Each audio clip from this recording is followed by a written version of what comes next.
నీడనే మాయం చేసే ఈ గుడి గురించి మీకు తెలుసా? అదే తంజావూరులోని బృహదీశ్వరాలయం. సరిగ్గా మధ్యాహ్నం ఈ గుడి నీడ నేల మీద ఎక్కడా కనిపించదు. దేశంలోనే అతిపెద్ద ఏకశిలా శివలింగం ఉన్న ఈ దేవాలయం ఎన్నో అద్భుతాలకి ప్రతీక. సుమారు 1000 సంవత్సరాల క్రితం రాజరాజ చోళుడు శివభక్తితో ఈ ఆలయాన్ని నిర్మించారు.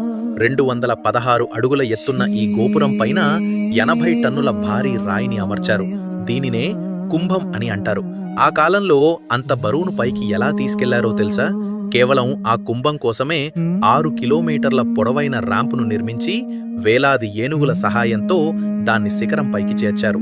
మరో వింత ఏంటంటే ఈ ఆలయానికి భూమి లోపల పునాదే లేదు, కేవలం ఇసుక మీద కట్టారు. ఆలయ నిర్మాణానికి 130,000 టన్నుల గ్రానైట్ వాడారు. కానీ 60 కిలోమీటర్ల దూరం వరకు ఎక్కడా క్వారీలే లేవు. కొన్ని వేల ఏనుగులు ఆ గ్రానైట్ను ఆలయం కోసం మోసుకువచ్చాయి. 6 పెద్ద భూకంపాలు, సునామీ వచ్చినా ఈ ఆలయం ఇంచు కూడా కదలలేదు. పరిశోధకులకి అంతుచిక్కని రహస్యం ఏమిటంటే పునాది లేకుండా ఇంత పెద్ద ఆలయం ఎలా సాధ్యం? మధ్యాహ్నం నీడ ఎందుకు కనిపించదు? ఇది మన దేశపు గొప్ప కళా ప్రతిభకు నిదర్శనం. కానీ దైవశక్తి తోడు లేకుండా ఇది సాధ్యమా?